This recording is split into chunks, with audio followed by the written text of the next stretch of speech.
Mon goût pour la nature, on va dire que c'est plus grâce aux parents, grâce aux sorties nature, grâce aux colos de vacances que j'ai pu faire quand j'étais petit.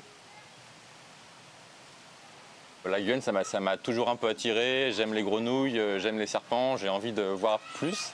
Je suis venu donc après mon bac, maintenant ça fait 10 ans. À l'époque, quand on était petit, c'était vraiment les photos jetables. Donc on tournait, puis on appuyait sur le bouton, il y avait la pellicule qu'on allait se faire développer. C'était vraiment le tout début de mes photos à moi. Forcément, avec l'âge, le temps, j'ai commencé à avoir un petit compact, un petit appareil photo.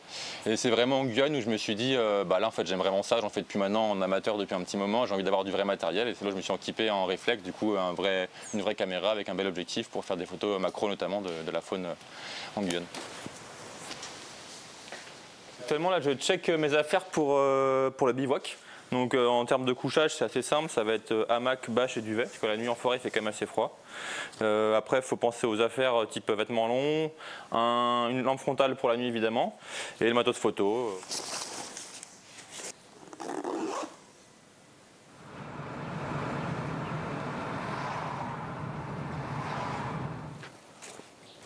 Alors, on est actuellement au Sentier Vidal. On retrouve du coup une forêt qui est quand même assez belle, avec une belle biodiversité, donc beaucoup de serpents. Donc c'est un super spot pour aller faire un peu de bivouac là-bas. Quand tu arrives de métropole, tu n'as pas cette sensation et cette forêt-là qui est dense, qui est vierge, c'est la jungle. Donc quand je suis arrivé ici, je suis vraiment tombé amoureux de cette forêt qui est pourtant parfois un peu hostile, où il y a pas mal d'espèces, où il fait lourd, il fait dense. Mais j'ai vraiment très vite accroché et voilà, maintenant je m'y balade très régulièrement.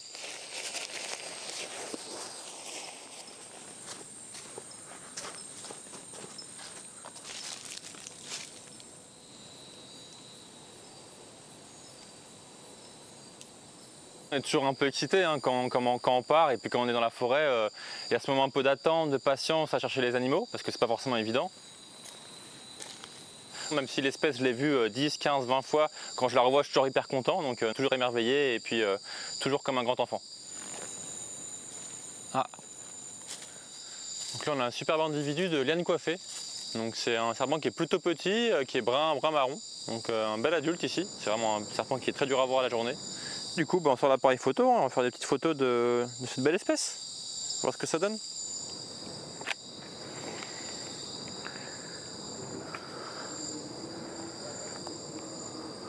Magnifique.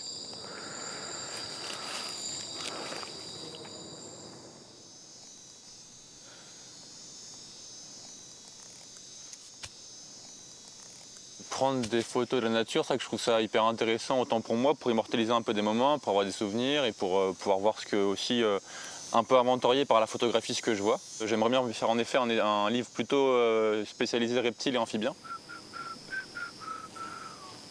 L'émerveillement, je pense qu'en effet, il est ultra nécessaire pour avoir une sorte d'attrait et d'avoir un regard toujours neuf et toujours un peu impressionné, émerveillé. C'est hyper important pour avoir une sensibilité et protéger la nature. En effet, je pense que c'est une très bonne chose.